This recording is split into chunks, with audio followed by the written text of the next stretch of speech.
पकड़ लिया। सही से पकड़ो, वाला हाथ भी लगा लो। रुक जाओ, पकड़ो उसको, बड़े सही से पकड़ो। वेरी गुड, पकड़े रहो, रिकॉर्डिंग करते रहो।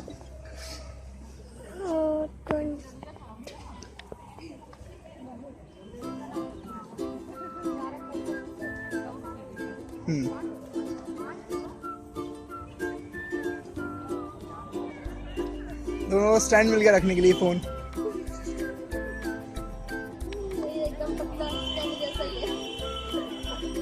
जूम आउट कर लेता हूँ।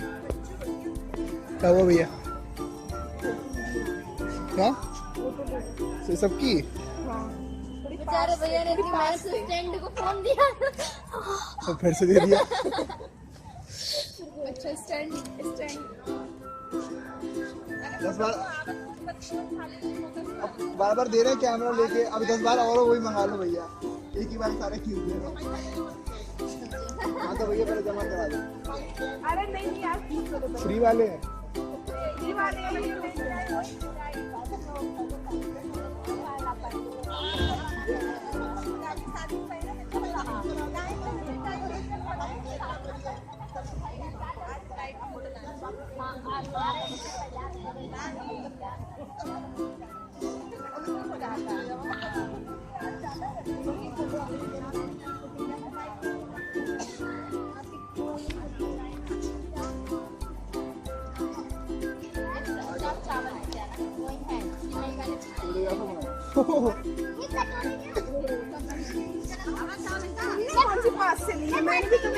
नहीं तो मेरे जो उसमें स्पून में वो पास से है ना, लेके आना है भैया। इसको पकड़ो। हाँ पकड़ा रहे।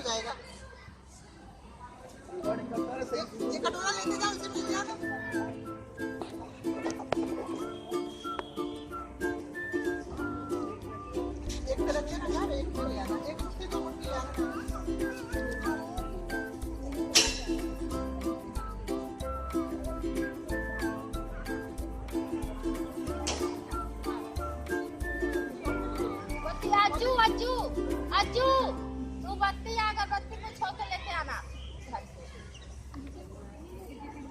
मुझे पता है।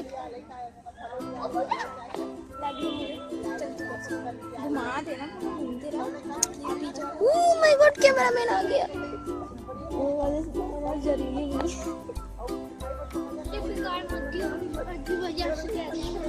मम्मा धरला के बुआ की शक्ल ले लूं थोड़ी।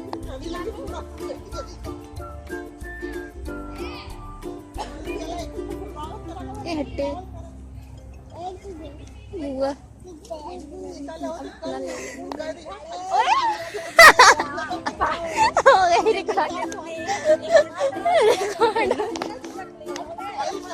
मम्मा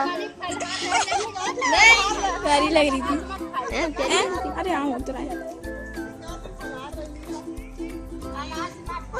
भूमि को ले लो, भूमि को ले लो। ये देखिए बच्ची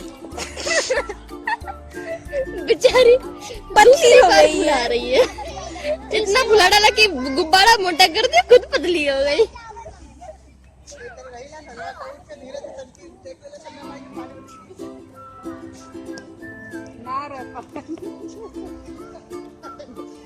रमन का पास चेहरा क्यों ले रही है? साइड से ले लो किसी। नहीं इनकी ले नहीं, फिर वो कहेंगे कुछ नहीं।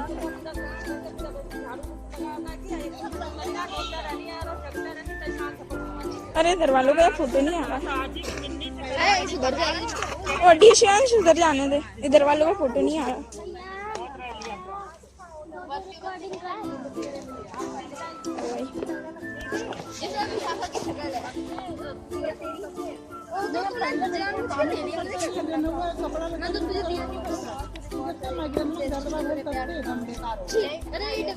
उल्टी उल्टी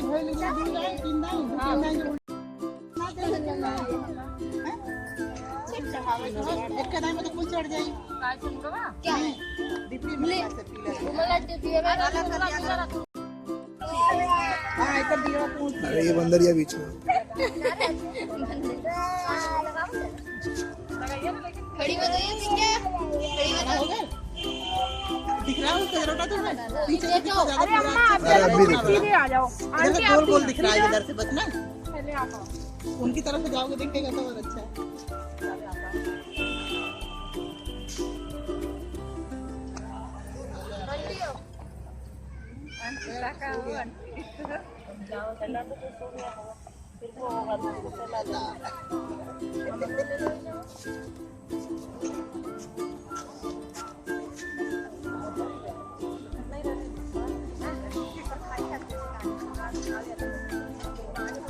सहाय अलग चावल है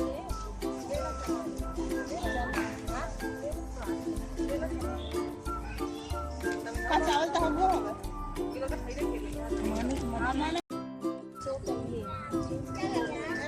जब द्वापर का अंत और कलयुग का आरंभ था उसी समय बहुत सी सीता को ऋषियों ने आपस में सलाह दी कि क्या इस कली में माता के जीवन रहते आपस में कुछ निर्णय नहीं कर सकते। तब गौतम जी के पास पूछने के लिए गए। जब उनके पास पहुंचे तो उस समय गौतम जी आनंद के साथ बैठे थे। उनके सामने जाकर उन्होंने मस्तक झुकाकर प्रणाम किया। तदनंतर स्त्रियों ने पूछा, हे प्रभु, इस कलयुग में लोगों के पुत्र किस तरह जीवित रहेंगे? इसके लिए कोई व्रत या तप हमको कृपा करके बताइए। इस तरह उनकी बात सुनकर गौतम जी बोले, आपसे मैं वही बात कहूँगा जो मैंने पहले से सुन रखा हूँ। गौतम जी ने कहा, जब महाभारत का अंत हो गया और उसने धौम्य से कहा, हे विप्रेंद्र, कौन सा उपाय करने से बच्चे दीर्घायु हो सकते हैं? यह आप कृपा करके ठीक करिए। धौम्य बोले, सत्ययुग में सत्य वचन बोलने वाला, सत्याचरण करने वाला समदर्शी जीमूत वाहन नामक एक राजा था। एक बार वह अपनी सभी संतजन डिस्टर्ब ना करें, ससुराल गया और वहीं रहने ध्यान से लगा। सुने। एक दिन आधी रात के समय पुत्र के शोक से व्याकुल कोई स्त्री रोने लगी, क्योंकि वह अपने बेटे के दर्शन से निराश हो चुकी थी। उसका पुत्र मर चुका था।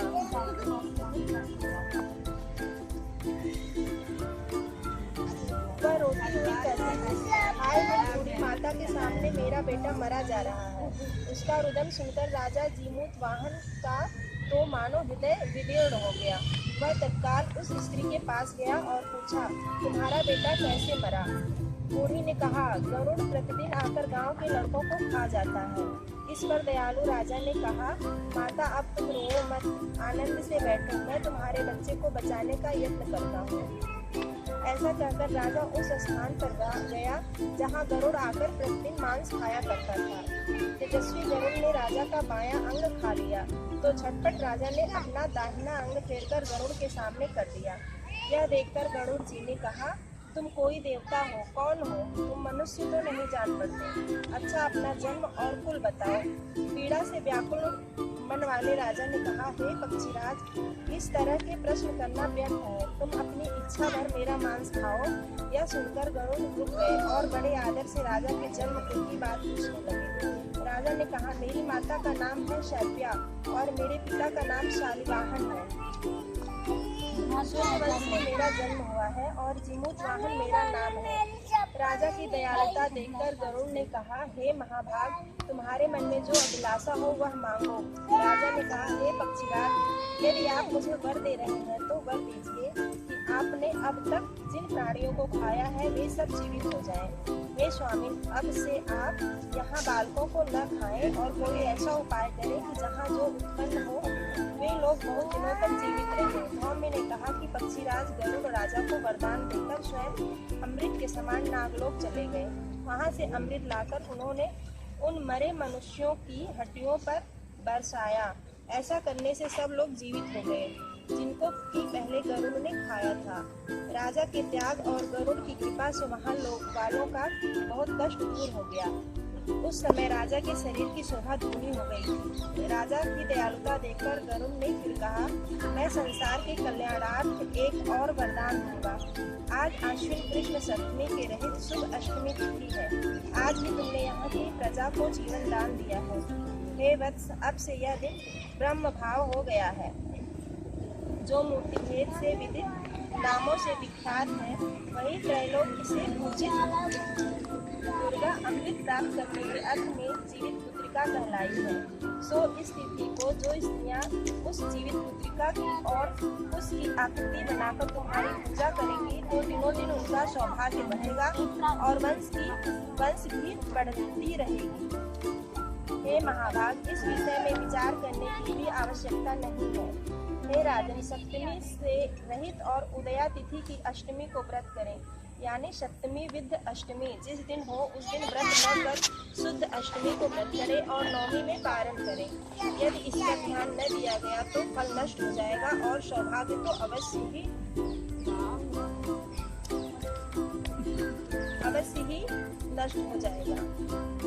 जीमूत वाहन को इस तरह वरदान देकर गरुड़ वैकुंठ धाम को चले गए और राजा भी अपनी पत्नी के साथ अपने नगर को वापस चले आए। नौम में द्रौपदी से कहते हैं, हे देवी, मैंने अतिशय दुर्लभ व्रत तुमको बताया है। इस व्रत को करने से बच्चे दीर्घायु होते हैं। हे देवी, तुम भी पूर्वोक्त विधि से यह व्रत और दुर्गा जी का पूजन करो तो तुम्हें अभिलषित फल प्राप्त होगा। मुनि राज धौम्य की बात सुनकर द्रौपदी के हृदय में एक प्रकार का कौतूहल और पूर्वाश्रमी स्त्रियों को बुलाकर उनके साथ यह उत्तम व्रत किया।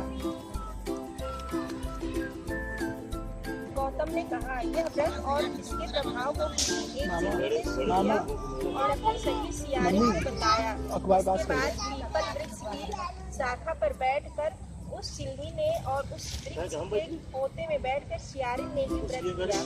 फिर वही चिल्ली किसी उत्तम ब्राह्मण के मुंह से यह कथा सुनाई और पीपल के पोते में बैठी हुई अपनी सखी को सुनाया। सियारी ने आधी कथा सुनी, उसे भूख लग गई और वह उसी समय सब से भरे हुए शमशान में पहुंची। वहां उसने इच्छा भर मांस का भोजन किया और चिल्ली बिना कुछ खाए पिए रह गई और सवेरा हो गया। सवेरे वह गौशाले में गई और वहां गौ का दूध पिया। इस तरह नवमी को उसने पारण किया। कुछ दिनों के बाद वे दोनों मर गईं और अयोध्या में किसी धनी व्यापारी के घर में जन्मी। संयोग से उन दोनों का जन्म एक ही घर में हुआ, जिसमें सियारी ज्येष्ठ हुई और चिल्ली छोटी। वे दोनों सभी शुभ लक्षणों से युक्त थी, इसलिए बड़ी लड़की काशीराज और छोटी उनके मंत्री के साथ गार्हपत्य अग्नि के सामने विधि पूर्वक ब्याही गई। पूर्व जन्म के कर्म फल से वह मृगनयनी रानी हुई। जिस किसी भी संतान को उत्पन्न करती वह मर जाती थी और पूर्व जन्म की बातों को स्मरण करने वाली मंत्री की पत्नी ने अष्ट पशुओं से सदृश तेजस्वी 8 बेटे उत्पन्न किए और सभी जीवित रह गए। अपनी बहन के पुत्रों को जीवित देखकर ईर्ष्यावश राजपत्नी ने अपने स्वामी से कहा, यदि तुम मुझे जीवित रखना चाहते हो तो इस मंत्री के भी पुत्रों को उसी जगह भेज दो जहाँ मेरे बेटे गए हैं, अर्थात इन्हें मार डालो। यह सुनकर राजा ने उस मंत्री के पुत्रों को मारने के लिए कई प्रकार के उद्योग किए, पर मंत्री पत्नी ने जीवित पुत्रिका के पुण्य बल से बचा लिया। एक दिन राजा ने अपने आदमियों से उन पुत्रों का सिर कटवाकर पिटारी में रखवाया और वह पिटारी उनकी माता के पास भेज दिया। किंतु वे 8 सिर बेशकीमती जवाहरात हो गए और भले चंगे वे 8 लड़के अपनी माता के पास वापस चले गए। उनको जीवित देखकर राजपत्नी को बड़ा विस्मय हुआ। अंत में वह मंत्री की पत्नी के पास आई और उसने पूछा, बहन, तुमने कौन सा ऐसा पुण्य किया है जिससे बार बार मारे जाने के बाद भी तुम्हारे बेटे नहीं मरते? इस पर मंत्री की पत्नी ने कहा, पूर्व जन्म में मैं चीली थी और तुम सियारिन। हमने और तुमने साथ साथ जीवित पुत्रिका का व्रत किया था। तुमने व्रत के नियमों का भली भांति पालन नहीं किया था और मैंने किया था। इसी दोष से बहन तुम्हारे बेटे नहीं जीते हैं और आज रानी अब भी तुम उस जीवित पुत्रिका व्रत को करो तो तुम्हारे बेटे दीर्घायु होंगे। मैं तुमसे सच सच कह रही हूँ। उसके कथनानुसार रानी ने व्रत किया, तभी से उसके कई बेटे सुंदर और दीर्घायु होकर बड़े बड़े राजा हुए। सूत जी कहते हैं कि सब प्रकार का आनंद देने वाला मैंने यह दिव्य व्रत बतलाया। स्त्रियां चिरंजीवी संतान चाहती हो तो विधि पूर्वक यह व्रत करें।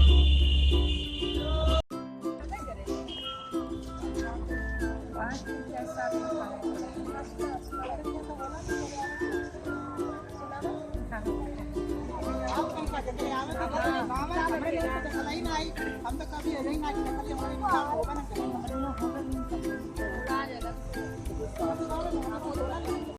राजा खोलनी ताने कुछ रखले खाए हमरे बड़ी पेट कहानी।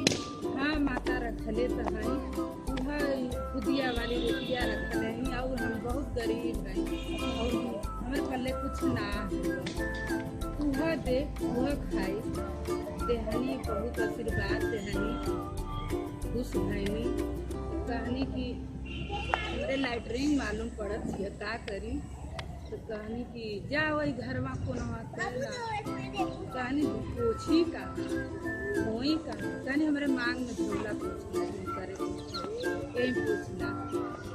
अच्छा वो अपन चल गए सवेरे जब हमारे घर में गजल बा हमारे सोना चांदी से माल बेच रहे तब हम सुखिया बहन जो रहनी कहत करे ना अली है या से कुछ खाए का बात है तो कहत ऐसा ऐसा बात रह है माता रानी आई रहनी है दुनिया माई का भेष बदल के भूख लगल है दिया ऐसे सिखाया कहानी तब तो हमहू के करे के तो कहानी ठीक है करा तो वो कहनी ऐसे लेकिन बुरा सवेरे देखें तो कहीं पूरा घर बरसात हो लेकिन भला ना करे कि चाहे वही में अपन जियनी राजा हो गई वो गरीब हो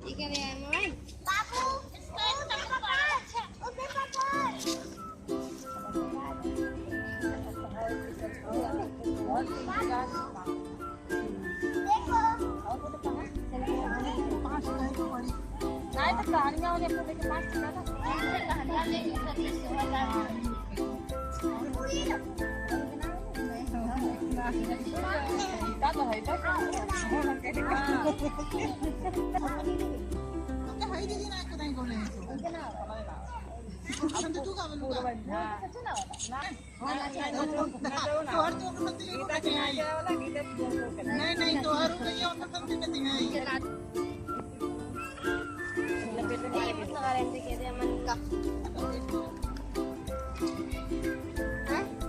थोड़ा कागज टाइप वो बन जाता है तो राजा के लड़का का नाम मतलब रहा तब एक दिन रानी कहनी का करी यानी जितिया भूखत रही भूखा पूजा करा और बेटवा हो तो अपन भूखा नहीं खनी तब एक दिन राजा के हो भयल लड़का तो कहानी हे जितिया माई हमार जोड़ा लगावा तो फिर भूखत रहा तो भूखानी लड़का बड़ा भयल लड़का बड़ा होने के बाद ब्याह भयल रानी घर में रहनी लौड़ी आई जब घर जा रानी जोहर जब राजा के लड़का घर में रहना लौड़ी का पेलक गोबर लिया अंगना में फेंक जाता कहला ये राजा करिया ओछर माई कहत हाँ करिया ओछर यो कहत बेटा मतलब ना गई न अपने मेहराज ना गई न जब जा तब यह करे एक दिन राजा के लड़का शिकार करे रानी कहानी अब हम जाए राजा का बात किया मतलब कि हमसे नफरत करत हमसे मिलत ना हो गई साफा उफा बांध के वापस कुर्ता पजामा पहने वहीं से घोड़ा सवार हो गई ना जानने की मतलब हमार रानी है बहुत खूबसूरत रानी रहे तो जंगल रहे वही जंगल में फल राजा के पियास लगल रानी अपन जुआ वाला चलना शिकार कैला उसके बाद राजा के फल लिया के देनी राजा खैला अब ऐसा फल कटनी के उनकर अंगुरी कट गई रानी जान के काट गई तो राजा कहना अरे ये कैसे होगा कट गई तो फिर अपने साथा फाड़ के राजा अपने मतलब रानी के बाहर अंगुरी बांध कहना फिर रैया बिहान फिर चले चलत जाए शिकार कहनी रानी की ठीक है उ ना जानने की मतलब लड़की है जानने की लड़का है घरे गईनी रानी जंगला में गईनी अपने घर में फिर लौड़ी गोबर लेके आए थे फिर दलंगरा में कहा हम माई करिया हाँ बेटा करिए फिर अपन जब रात्रि के गहना सोचे लगना कहना आज जाई काहे ऐसे हमारे संगे हो रानी चल फिर भीतर से रानी काटल आमुर बड़ी पीरा दी रोवे लगनी आमुर बड़ी पीरा दी ये माई ये रोवत है ये कहत है आमुर बड़ी पीरा दी फिर अपन घर में गहना राजा तो देखना बड़ी खूबसूरत रानी है बतौनी की शिकार से ले गैला या खाना पटल अच्छा तो फिर लौड़ी के बोलौला खनवा खोदवा के खोदवा के ओके बंद करा फटवा मेरा तनी खाई कहानी जाओ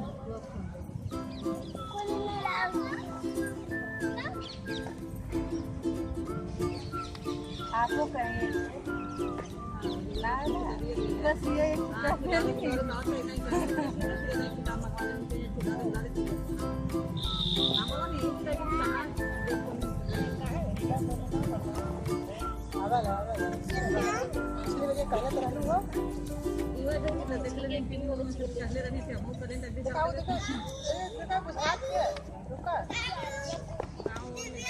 आई ललई छठिया तो भाभी कहाँ कहानिया वो तू कहाँ चलाए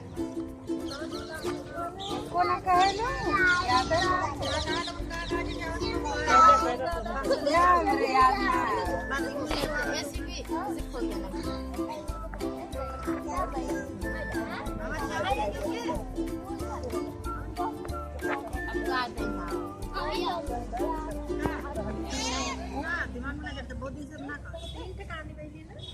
हाँ क्या है दूर टीका नहीं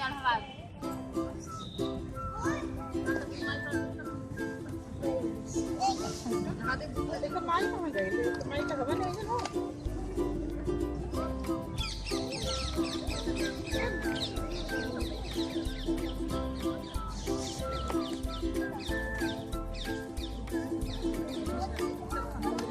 कोई तरह नहीं चल रही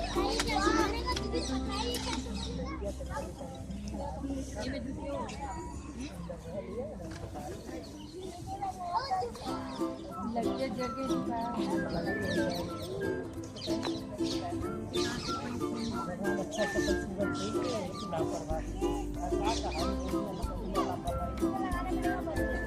सर्दी में आग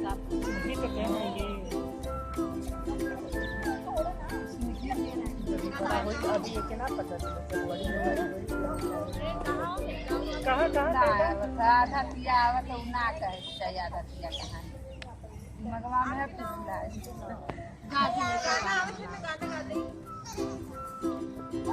गाना उनके भाभी बताओ नहीं गाना हो गई है नचिया अच्छा चला ही है दीदी गा दी है लेकिन नचिया गाना गाओ जब दौरान गाओ तो दिखा नचिया ना था मामा लोग तो बजा ही दिए हाँ बजा देंगे मामा लोग तो बजा ही दिए हम लोग कौन गाते हैं बजा ले तो बजा ले वो का बैठा है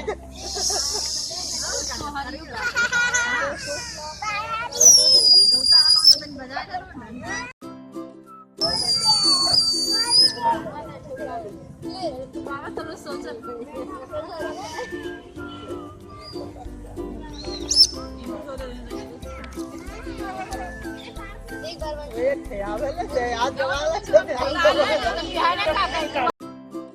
रानी का कहने की मतलब बाजा वाजा में हर जगह बाजा वाजा बजा रही थी रानी की लड़का अपन आ गए राजा कहना रे रानी लड़का के मुँह देखा लड़का के रानी का लड़का के मुँह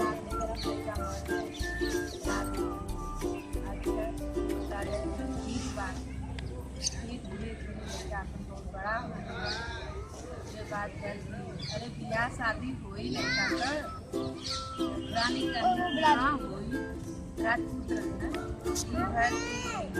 अच्छा तो लड़का के बोलावा तिलक उलक करी उन्हें कि लड़का को मुँह ना देखी काहे ना माई का हम ना दिखावे लड़का झूठे कहानी रानी अपन मतलब 50 बजे राजा के तलवार पति तलवार आयन वही तिलक से इधर की लड़का बारात रात जाई तिलक से है अपन बारात रात तैयारी घोड़ा पापन कार घोड़ा उड़ा नाग नागिन रहना नाग नागिन रहना रानी जंगल का करी नागिन रहती तो होके सबके मजे लगेला रोवेला सबका दया निधान बैठवा ई भर की नाही हमें जाएगा रानी बन गई ना नाग बाबा कहना चला हम तो हर बैटरी लगती है घोड़ा कैमरा है मोबाइल है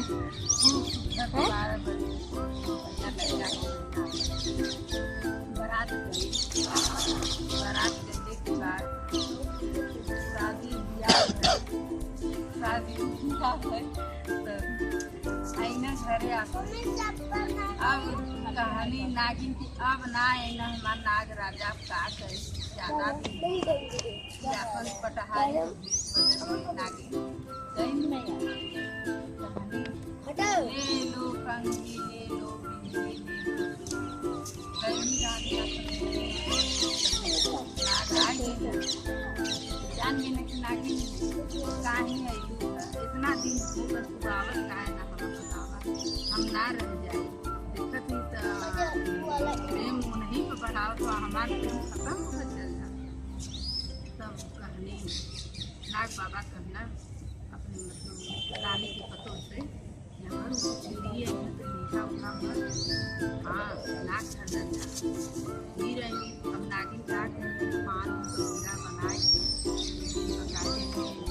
अब उसको कही कि यह पान दे दी खा ले मत जा हमारे पति हो जाए अपन देवे फिर नाग बाबा काटे ना अरे खुदा हम खा नाग मतलब मेहरारू के हाथ देगी अपने खा रानी को नाक खाया जाए फिर एक दिन कंघी उंघी कुंडी यही फिर ले देना वो सोचनी कि कंघी शरीर धस जाए हमारे विष से मर जाइए तब वो ना मननी तब फिर नाग राजा उन्हें डटना रानी अपने नागिन के घर चल जा फिर रानी कहत तू काहे ऐसा करो हमके बतावा हमें कुछ समझ में ना आवे हमसे प्रेम भी ना करो हमसे दूरे दूरे रह आई हमसे जीत मत करा बहुत पछताई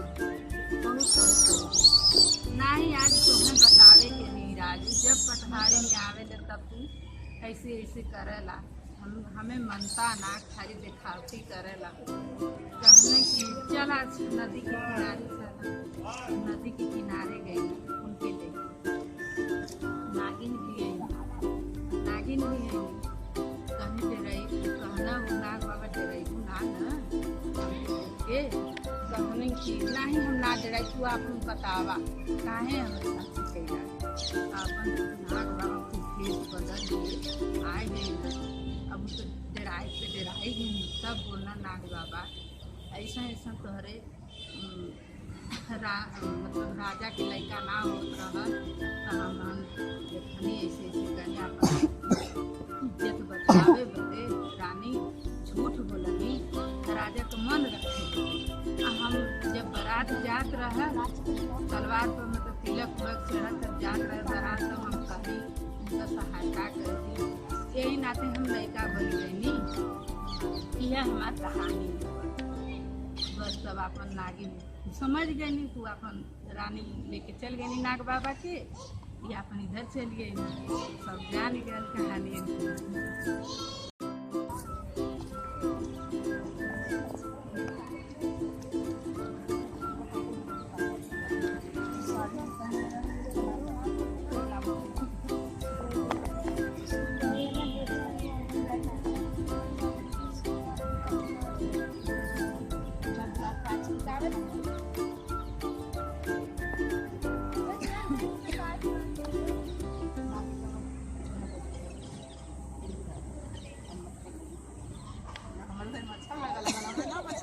सबके लगी मच्छर ज़्यादा जल्दी सबके मच्छर लगे, अंधेरा हो जाना तो हो जाना। सबका ओ पॉजिटिव ब्लड ग्रुप है क्या? ओ पॉजिटिव ब्लड ग्रुप है क्या सबका? सबको अच्छे लग रहे हैं। ओ पॉजिटिव में ब्लड ग्रुप में मच्छर ज़्यादा लगते हैं ना।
सकली मंदिर कलश भरी लायो।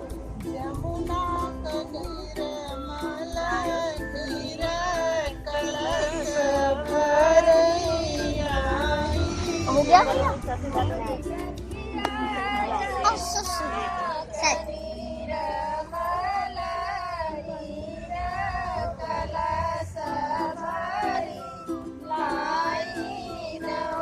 मोरी सखिया जमुना कनीर मलकीर कलश भरी आईन हो।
कौन सा है मोबाइल?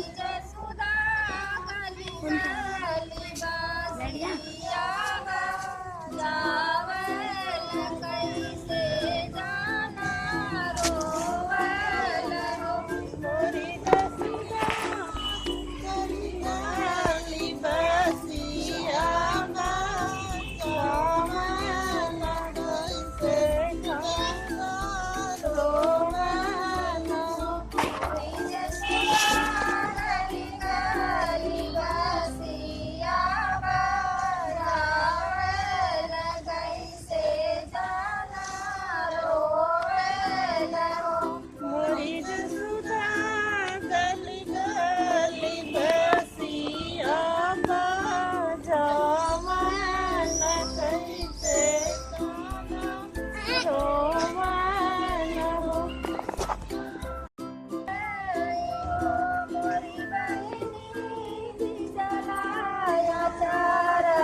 धुआं है।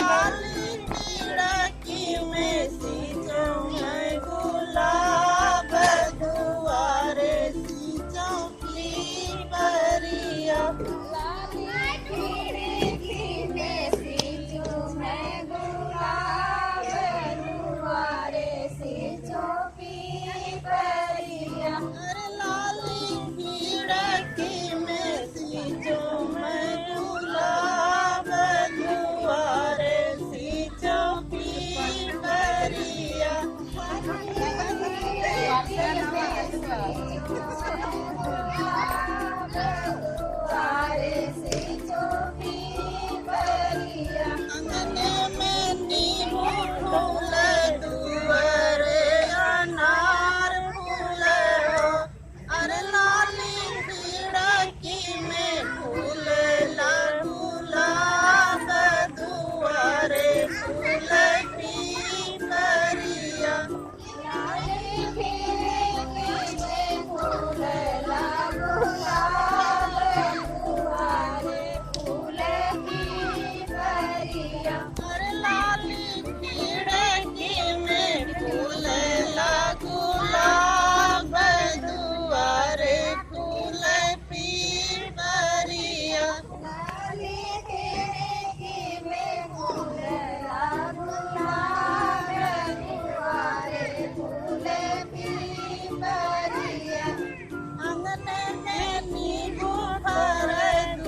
अच्छा बहुत आ रहे हैं, रिकॉर्डिंग में भी आ रहे हैं। बहिनी कहाँ से आवेला सिनुरवा सिनुरवा बरसे दूर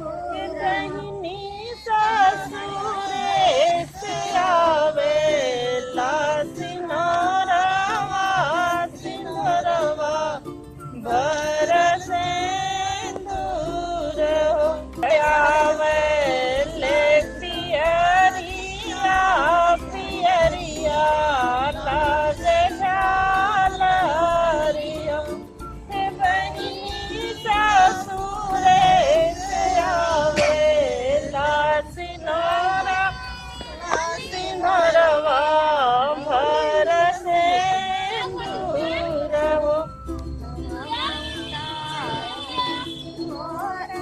कहवा उतारू में पियरिया पियरिया लगे झालर कहवा उतारू में बोलो गाओ ना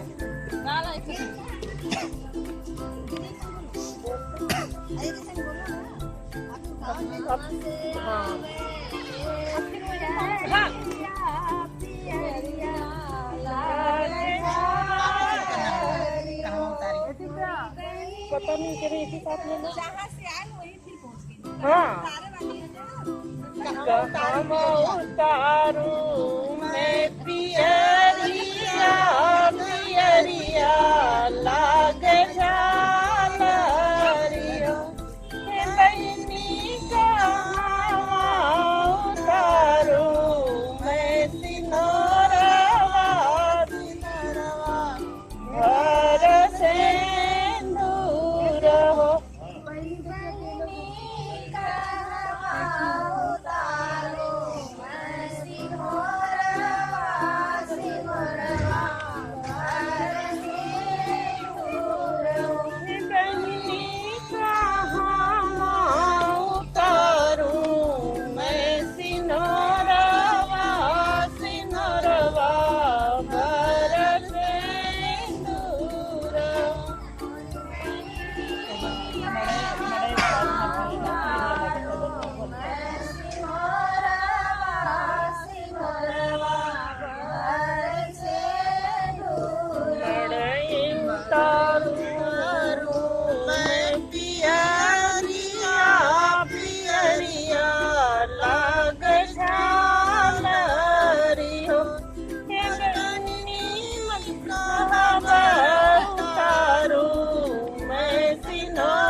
किसको कौन बुला रहा है?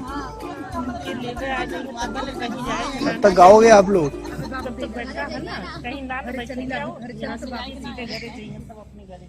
अच्छा ठीक है, 5% बैटरी बची, गा लो जब तक।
आज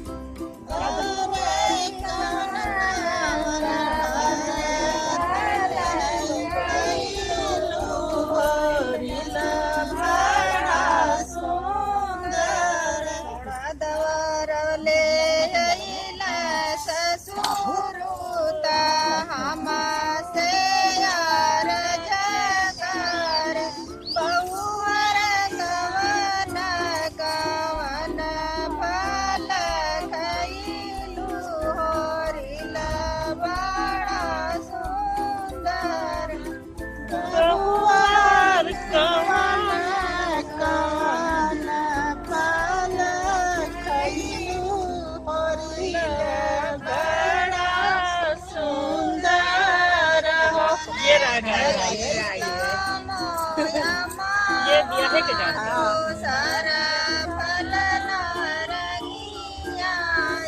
हड़ौता जी जाता हो अरे का बनो बुला रिकॉर्डिंग क्या हुआ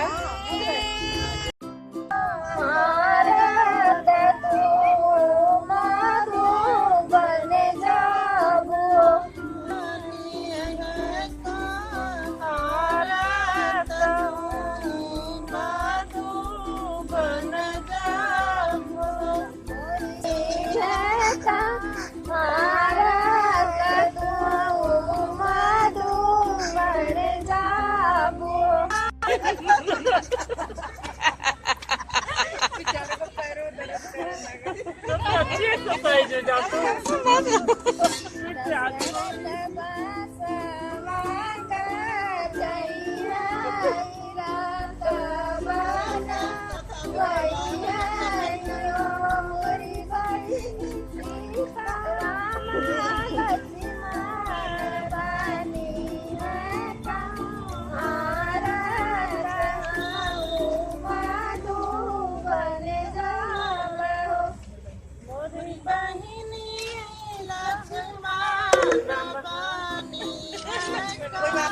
अकेले का हार बना दो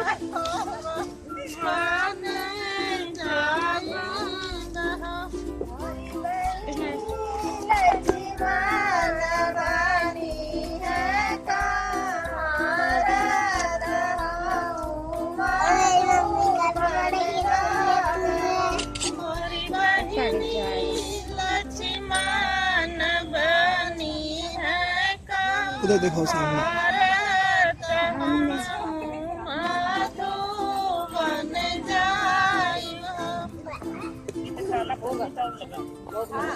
दीदी पीला पहन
हाँ